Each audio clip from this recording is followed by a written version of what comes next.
l'instar de la communauté internationale, le Maroc a célébré la Journée internationale des forêts le 21 mars 2018.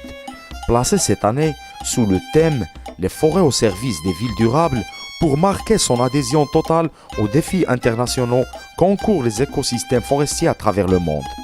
Cette journée, présidée par Dr Abdelhalim Hafi, le haut-commissaire aux eaux et forêts et à la lutte contre la désertification, a été marquée par l'inauguration de la Maison de la Cédraie. Il s'agit d'un édifice au cœur de la forêt de cèdre qui constitue une plateforme d'éducation à l'environnement et à la sensibilisation à la protection de la cédraie.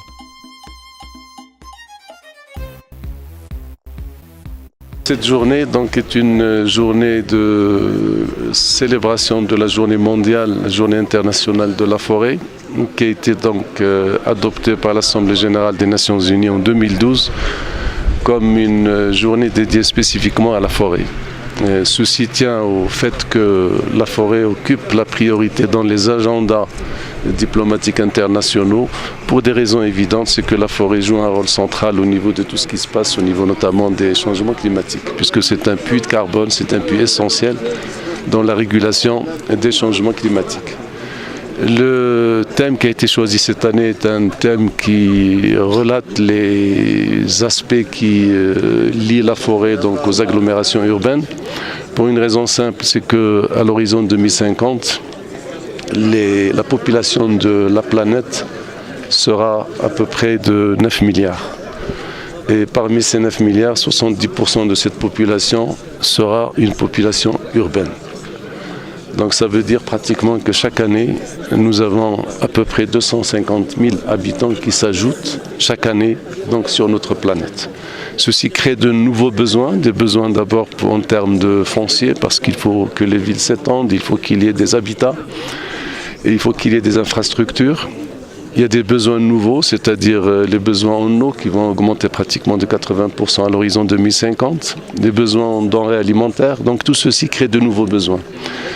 Ce thème a été choisi pour dire que dans toutes les planifications, dans toutes les stratégies, dans tous les schémas directeurs d'aménagement urbain, il faudrait que les forêts soient intégrées pour conserver leur fonctionnalité et qui jouent leur fonction essentielle centrale et qu'ils ne soient pas détruites. Donc c'est pour attirer l'attention de la communauté internationale sur ces aspects.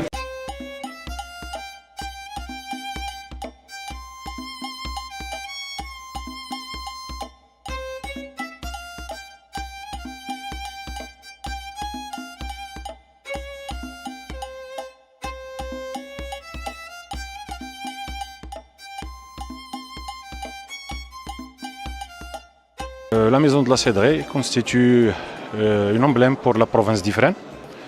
Elle vient d'être construite et équipée par le Haut Commissariat des eaux et forêts et à la lutte contre la désertification dans le cadre de son programme de sensibilisation envers les citoyens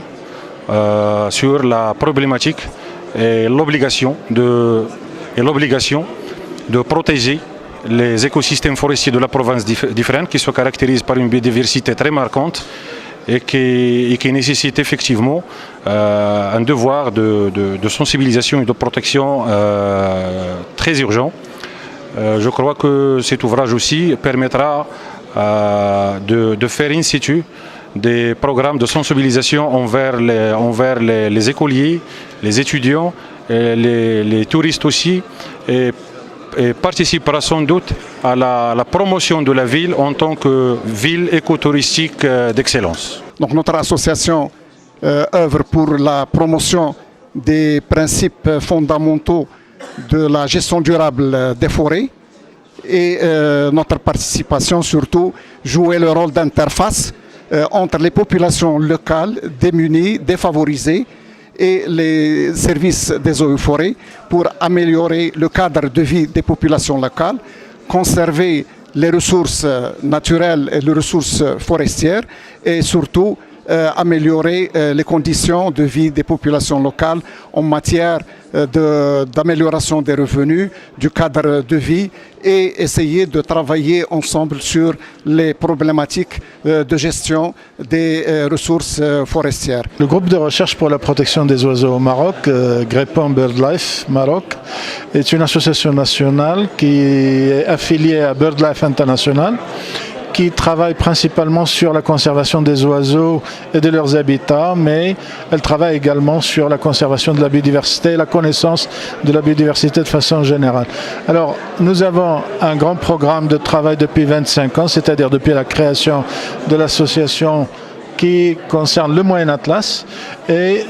cet événement a été l'occasion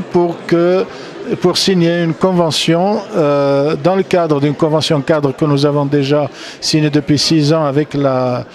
le département des eaux et forêts.